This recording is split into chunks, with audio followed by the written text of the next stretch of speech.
A monster. Okay, a monster. Talk to me, Klotzy. Who do we got? Aireonte Ersey. Okay, remember the name. And I shout out to as a former Patriots offensive lineman, he creates content.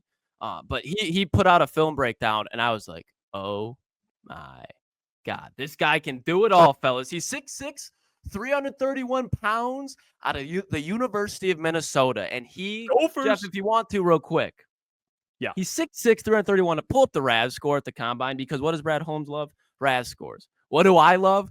6'6", 331 pounds that can move. He's not just 6'6" and big and unsturdy. He can't keep his hips. No, this man is an athlete. And when you look at what he did in Minnesota, he gave up 1 sack, 1 quarterback hit all year. Came against Michigan and Mason Graham. Surprise, surprise. But when you look at what he can do athletically, he jumps off. He was one of the more elite guys at the athleticism column at the combine. When it comes to the 40-yard dash, he was right behind Membu, Will Campbell. That's it. So when you look at him, you watch the tape, and I sit here and I think of the lack of pure tackles in this draft. We talk about there's a lot of guys like Membu, Will Campbell, Kelvin Banks that are really good offensive linemen, but you're like, can they play tackle? Can they play guard? They can do both. No. Okay, when you get Ersery, that man's a tackle, and he's not moving anywhere. And I brought up the sack against Michigan. Okay, this is where I really fell in love with Ersey. Jeff, if you can go back to the Slack, and I want you to pull up this man's film against Abdul Carter, the #1 player on the defensive side of the ball in college football last year. Boone, I want you to guess for me. How many pressures did Abdul Carter have against Aireonte Ersey? Guess. 2. 0. Ding, ding, ding. How many sacks did he have? Well, if he had 0 pressures, ding, ding, 0 ding. sacks. Man is good, okay? Not so good that he won the Big Ten Offensive Lineman of the Year. And I understand that when you look at it, okay, when you look at the linemen, it's in the SEC. But no, if you look at the offensive linemen that were added in the Big Ten this year, you got Josh Connolly out there. There's a lot of Michigan has a ton of good offensive linemen. Ohio State has a ton of good offensive linemen. Over the last 3 years, he has allowed 3 sacks. 1 this year, 2 the year prior, and 0 his first year. Kind of weird, but when you're going up against better guys, they're going to be testing a little bit more. He got a lot more volume. Like I said, elite pass protector, and he's big and he's nimble. He can move. He's a brick shithouse. Okay, Jeff, we've seen enough of the Abdul Carter film. Let's see his Senior Bowl film of the guys that he was going up against just a couple of weeks ago, because there's a ton of notable names that are especially mocked to the Detroit Lions, even in the first round. And he's a brick shit house. He doesn't move. You can try to move him, but you just can't. He's too big. He's too athletic. Mike Green right here. I love Mike Green. Stood him completely up. You're not moving. You're not touching my quarterback. Mike Green again. Or no, this is Walker, David Walker, whatever his name. Landon Jackson. But look at touching him. That's Mike Green. Mike Green right there. Stand him up again. But you see, that's Landon Jackson again. Landon Jackson wanted more, throwing you to the ground. You're not touching my quarterback. He does not give up leverage. He's just too big, too athletic, and he's supposed to be taken in the 2nd and 3rd round. And I seriously, I cannot figure out why. When I look at Aireonte Ersey, like I said, I would put him behind Josh Simmons as the best pure tackle. But again, pure tackle-wise, I'm taking him over Gray Zabel. And I'm taking over Josh Connolly, especially the fact of where you can get him. Zabel and Connolly are projected to be in the back of the 1st round. You're going to find Ersey in the middle of the 2nd round, late 2nd round to the beginning of the 3rd round. So there is no way that anymore. I'm talking about tackle in the 1st round. You want to go get a tackle? You'll get Aireonte Ersey out of Minnesota in the 2nd and 3rd round, because he is the steal of the draft. And my favorite one, boys, I know I kind of went out of order, but he's All-State insurance. You're safe in his hands. Taylor Decker struggles. You want to get rid of him? Perfect, because this is a guy that could start on multiple offensive lines across the NFL day one. If you take him in the 2nd and 3rd round and you let him sit a year behind Taylor Decker, get coached up by Hank Fraley, Penei Sewell and Aireonte Ersey will be one of the more dominant tackle duos for the next 8 to 10 years. Jared Goff, whoever that quarterback is, they're not getting touched from the tackle position. You can put him at left or right tackle. He played a little bit of both through his college career, played 4 years as a senior, so he's a little bit older than Will Campbell and Membu. Maybe that's why he's falling. But I watched the tape. I watched the production. He was the best lineman in the Big Ten last year. And I don't see how this guy is not a first-round draft pick. So it's not somebody I would take in the first round because I don't think that's immediate need. But this guy is a first-rounder without a doubt. So I love Aireonte Ersey. Like I said, going to be the steal of the offensive line class this year. Yeah, I mean 6'6", 331. I mean this dude's doing crazy. What's Giovanni Manu? He's 6'8", 350. He's not touching that, Okay. but still, I mean, it's cute for sure. I mean, listen, 1 sack allowed in 12 games. He's obviously very good. I mean, if you're a Gopher, I mean, and your name's Aireonte, it's a badass name, by the way. I like it. Didn't know how to pronounce it first. Had to go to the film. What round are we taking him in? Second, third. All right, if he's there in the third, I would say, all right, let's pull the trigger. I don't think he will be. All right, move up. Yeah, you might need to move up. You got 101. Like I think about it like this, Boone. Take defensive lineman, first round. Get Ersery, defensive lineman, third round. Wide receiver. Go back to the D line. Go to the O line. There you go. My gosh. You still double up on that. You just take the mammoth that's going to be sitting behind Taylor Decker for a year. You let him sit. Like I said, he can play day one. You let him sit and tune up. Boys.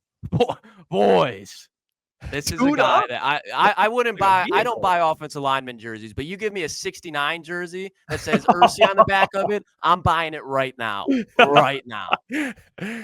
Yeah, I looked him up, man. He does some crazy work. I didn't see the Abdul Carter film though. That's even more impressive. I mean, zero pressure, Abdul had a sack in that game. So if you look at the stat sheet, you go, but watch Abdul. He's lined up on the other side and he's cooking the other tackle. He went away from Ersey's side. Like over the last 3 years, he's given up 3 sacks. They've all come against Michigan. He has like Michigan just sends the house and Minnesota struggles. Like if you're going to be giving up a sack, I would prefer it to be against Kenneth Grant, Mason Graham, Josiah Stewart, and then those boys. Yeah, usually they got those small, like they're using Josiah smaller edges. Like how many how many linemen can you say in this year's draft class has went up against Abdul Carter 3 times? Chop Robinson last year too as well. Seen Mason NFL Graham multiple times. That's why the Big Ten is under. I mean, Big Ten, man, talk about defensive offensive linemen. They pump them out. I mean, that's the. They do. That's where you want to get them if you are. Yeah, you want those big fellas, man. And I like it. I don't mind, especially I think your biggest selling point is like this doesn't have to be in the first round either. You can take them in the second, third round, probably more so second. But because I wouldn't be like if the Lions were to take Gray Zabel in the first round, I wouldn't be mad because he doesn't have the versatility that Ersey does because he can play tackle and center. But pure tackles, like he's behind Josh Simmons. I don't consider Membu, Kelvin Banks, Will Campbell, like pure tackles. I'm saying pure tackles. He's number 2. Like he's not playing any position other than tackle. There's correct. No way. Yeah, you're not. I mean, I would say I would argue Membu is going to play tackle no matter what. But there's conversation because he's 6'4". I think there's conversations, but I think the conversations end up just being I guess people are asking about Manu. Is it a wasted pick? Yeah. No, okay, guys, and if you're new to the chat. Jeff, very high on Giovanni Manu. Booner, where would you say you are? No. Come on, Boone.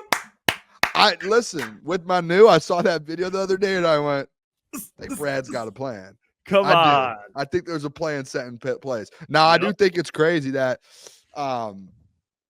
this is where I'm at with it, Klotzy. Like, second, third round for offensive lineman. Like if you're gonna get an offensive lineman, like do what you did with like Christian Mahogany. If a guy falls, snag him. Like if this guy falls in the third, fourth round and he's dropping, like Christian Mahogany, we were like, oh, he's a lock to go in the third. No one's you might not even get him in the third. And then he falls and you get him in the fifth. So like or 6 actually. So like if this guy falls, okay, that's a steal. You do it. If you're gonna replace one of your guys, like if you're gonna make a move for an offensive lineman in the first 2 rounds, like to me, just go get a dude. Like, go get a and I know this guy, he's a dude. Is a dude. Aireonte's a dude. This is a dude. But what I'm saying is like, go get your Josh Simmons. Like, don't just sit back and be like, let's just get Aireonte. No, go get someone. In my opinion, like is this like a Giovanni Manu move?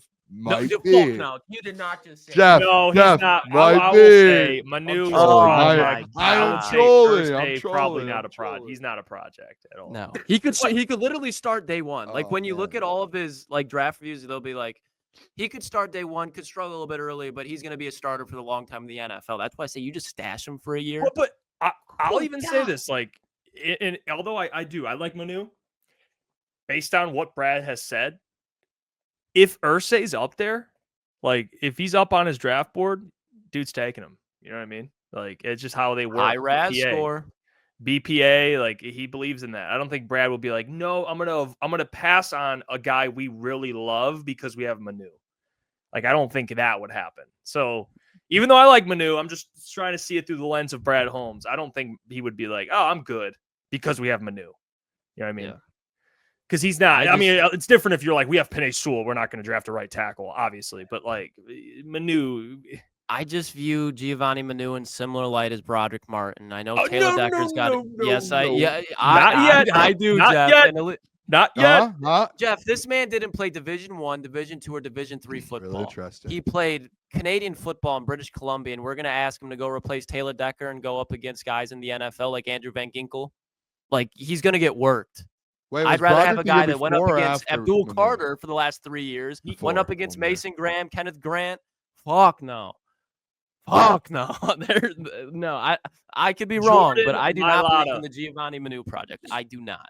Jordan Mailata. Okay. Name another Jordan Mailata. Giovanni Manu. You set me up there, Klotz. Yeah. Matthew Betts. Yeah. Matthew Betts. Yeah. That's don't do that to Matthew. Yeah, Betts. that's tough. Let's not do that. It's a touchy subject. It's a little disrespectful. I like it. Good job, on your end. I like it. That was a good pull, Klotzy. Hey, what's going on there? It's Jeff Iafrate. Appreciate you for finishing the video. You can check out one of the videos here suggested or show support by commenting, liking, and subscribing. And buy your merchandise, FisherCTSports.com.